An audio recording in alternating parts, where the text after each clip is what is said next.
47 seconds of logos. Liam Neeson isn't killing anyone in this scene. God, do I hate Paris. How dare you insult the country that gave us French fries? Oh, is that? They didn't give us French fries? The French! We're terribly sorry, but you're not supposed to be here. Sorry. If this is after touring hours and with the lack of people, I assume it is, there's no way these two got up here legally. It's 2016. Where are the security guards? Because you see, that blinking light back there means there's been a breach in Portal 2. Man, someone was beta testing Portal 2 in 2016? That's f***ing dedication. Also, why even tell them about aliens and portals and They're gonna neuralize them anyway. Which means in just a few minutes, the most vile creatures in the entire universe, the Hive, are gonna consume every last one of us from the inside out. An underpaid waiter recites menu specials with more conviction than that. So what's the play here?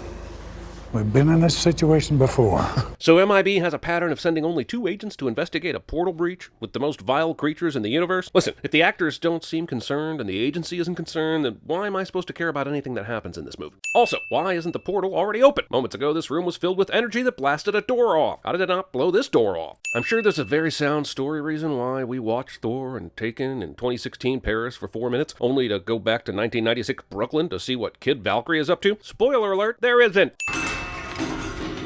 Give him a 3-wood. Why does this guy need his wife to get his 3-wood? He walks right over there to the same place she does at the same time. Is she the only one entrusted with getting the 3-wood out of its mystery corner? Is this also what this guy sometimes calls his penis? Yes, sir. The creature you saw was an unlicensed Tarantian from Andromeda 2. Very rare, very dangerous. Are the MIB agents bored out of their minds and f***ing with people, or trained to explain alien activity that won't be appreciated or remembered? Either way, why waste the time and effort? 4th MIB movie finally admits that this neuralizer has some flaws, and that they couldn't possibly have wiped everyone's memories over the years, and the secret about aliens should definitely be out.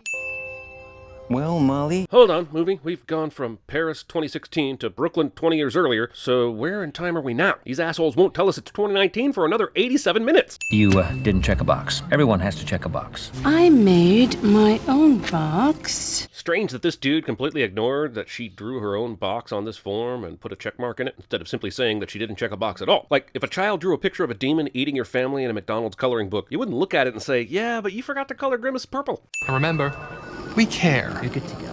And just remember, we care. This cynical look into help desks is way overstepping its bounds because there isn't one f***ing call center on Earth that cares enough to say they care. Their implied contempt is all you will ever get, and you will like it. I guess Chris Hemsworth has a contract stipulation that any movie he's in has to include birds evaporating into an invisible fence or else he walks, and that's what sunk Star Trek 4. Molly, like all great people of science and movies, decides to touch the thing that could possibly be dangerous without testing it out first. The agents would have a clear view of Molly as she approached the containment area. Besides, why isn't anyone guarding this area anyway? Later, that's exactly what we see the MIB do around these containment places. Also, later on, we see these vertical light stands are erected to create a facade. Those equipment pieces are missing from this scene, but should be visible somewhere in this alley or tunnel. I don't know what's more sinful, that she knows what button to press for this elevator, or that she thinks it will be this easy to walk into a secret government facility without getting caught. Because I'm smart. I'm motivated. I look good in black. That last thing is something no smart person would say to try and get this job. I have nothing. I have no dog, no cat.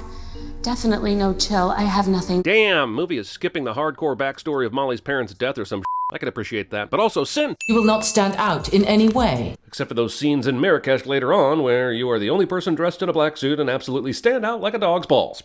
You've been accepted for a probationary period. And let's say Agent M fails the probationary period and you've deleted her fingerprints and social security number. What then? Is there a trash can icon on that egg screen to restore those files? What is keeping this deadly alien snake inside the cage if the doors swing open both ways? Would you look at that? Straight to the ace, gentlemen. What's the objective of this game? You have to reach into a cage with a 3-headed snake to draw a card, but some cards are face up and everyone at the table can see Agent H's hand. So how does the betting go for this? Are you betting someone will get bitten by the snake? This is one of those games and movies that raises way more questions than it answers. Your luck run out. You're already dead. He's not wrong. When the snake was thrown on this guy, he died hella fast. But H doesn't die right away because movie. Please, I'll give you whatever you want. Anything I want. Will I send the MIB franchise for devolving Chris Hemsworth into a stereotypical sex symbol? Yes. Movie skipped the alien-human sex scene, and now I'll always wonder what they did and how they did it, leaving me with a life unfulfilled and boners unrealized. This movie is so confused about what it wants to be that it unquestionably includes 10 seconds of sock feet.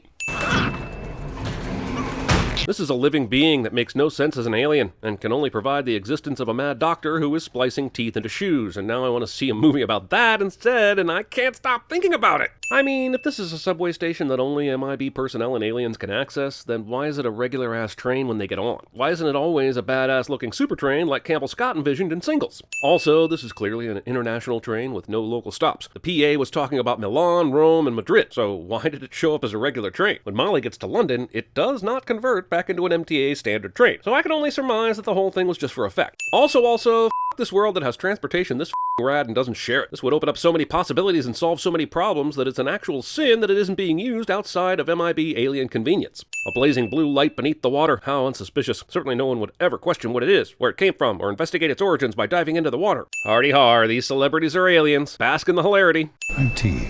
High tea. Is there a medium tea? Low tea? Simmer tea? We're gonna need a lot of prefix options to solve the MIB's 26-letter alphabetical oversight. Don't touch him! Why would touching this thing make it explode into an infestation of CGI plush rats? Not everything has to be a comedic setup, for Christ's sake. And with no consequence to this action, what was supposed to be funny about it? Haha, she's inexperienced at Men in Black.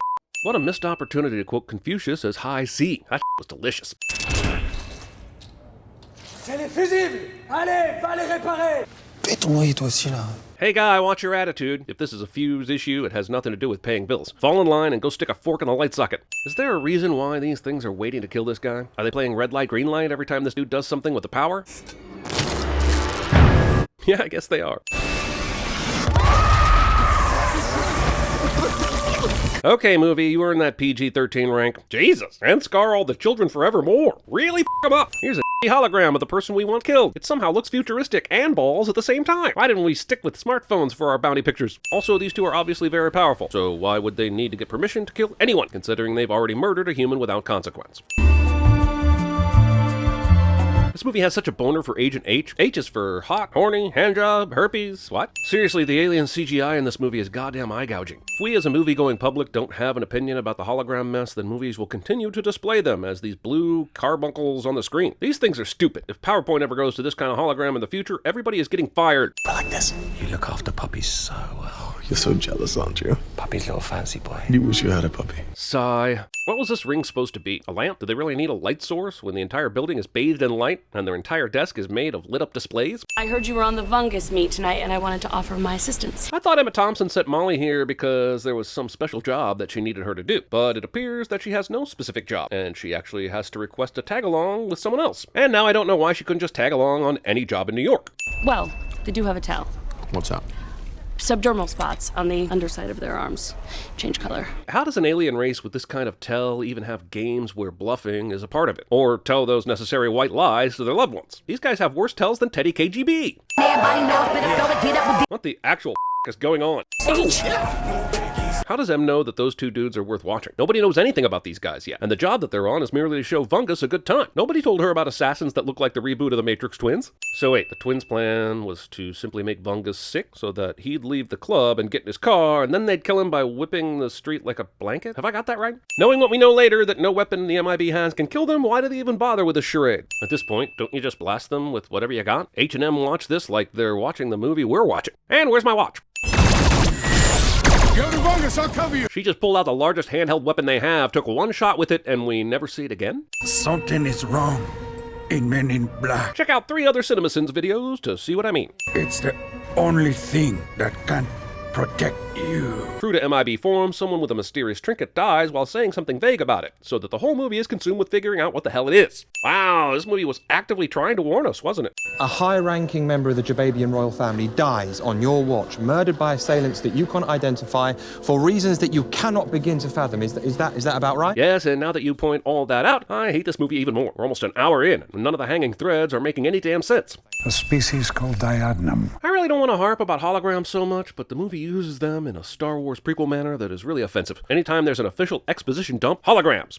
two-tone holograms that actually make the future look like 1973. Yes, by all means, grab that doodad out of your pocket and briefly expose it so that the audience knows that you have it, even though the handoff happened like 4 minutes ago. Even a brief exposure could have these agents asking questions if they spot it. And a failure of this magnitude requires immediate invokement of Article 13. Without any evidence, this guy and High T are about to fire and neuralize these two agents without a real investigation. And I think mainly because the movie wants to have this guy as a secondary antagonist, and that's the only reason. So you can't? Give me one good reason. Why not?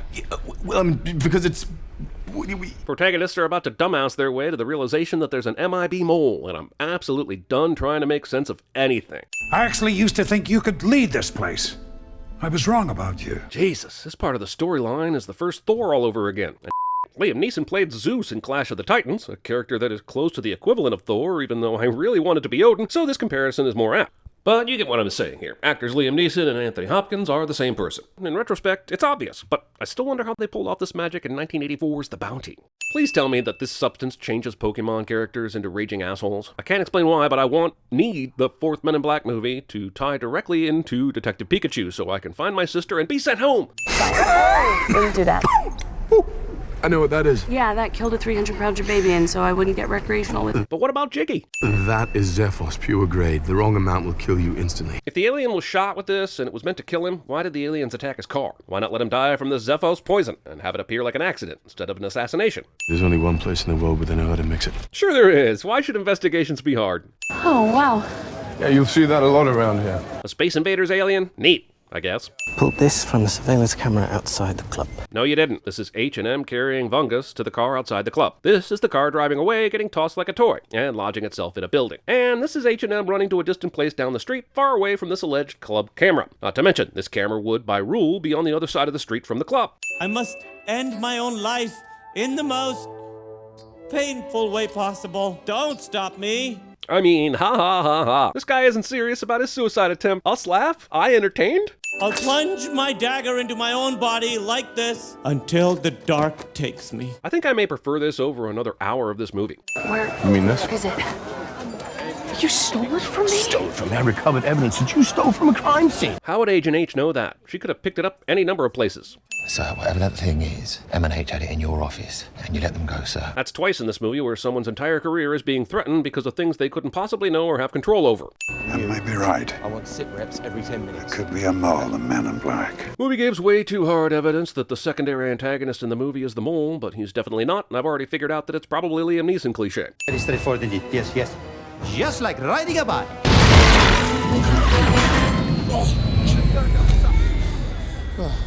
This is nothing like riding a bike at all. Irony. Hey, H. Oh, right.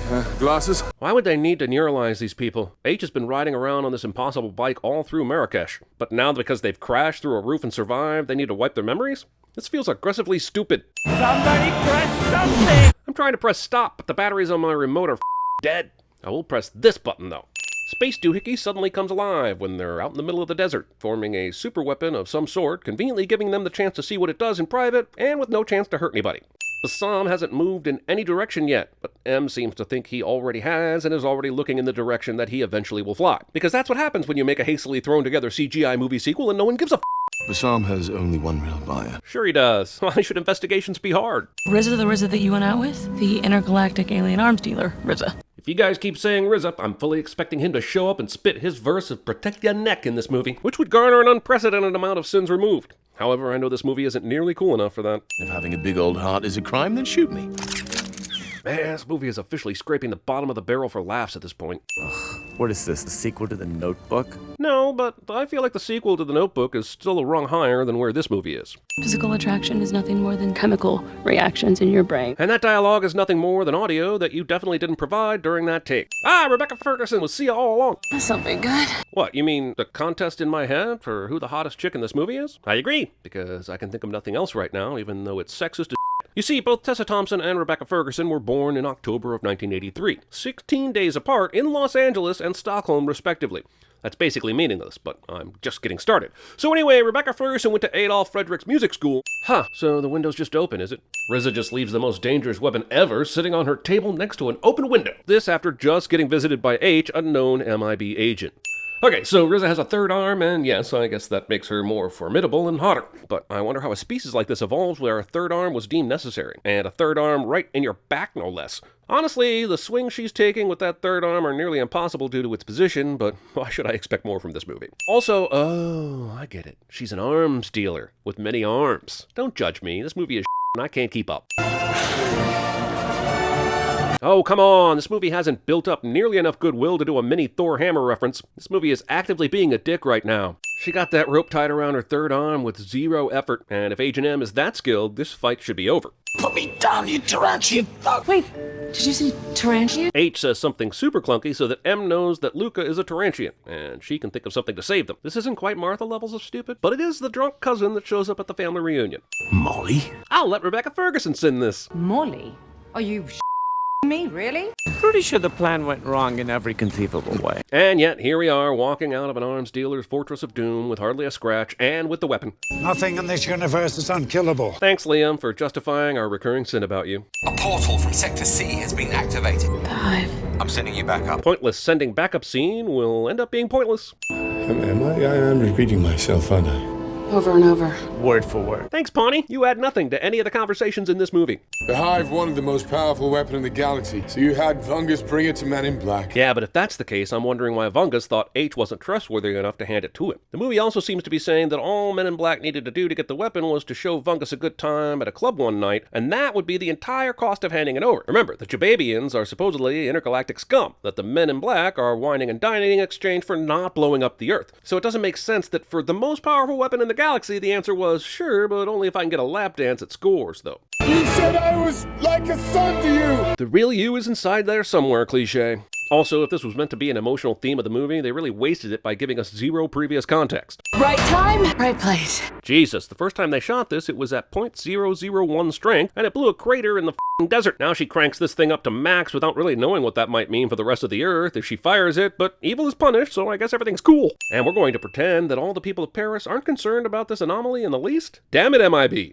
You said there may be a problem in London, but you knew.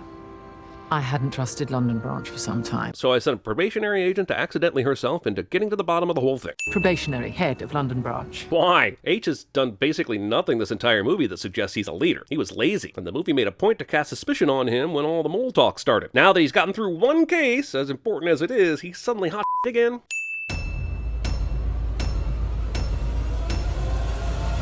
Can't you remember anything? I remember the Alamo.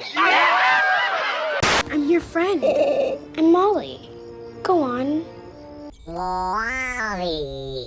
I'm going to need more. What? Ask for more? Oh, wow. Yeah, you'll see that a lot around here. My God, you're a Valkyrie. You know, I used to want to be a Valkyrie when I was younger, until I found out that you were all women. Looks like the tables have turned. Quite unique. It was made from this special metal from the heart of a dying star. Roads? Where we're going, we don't need roads.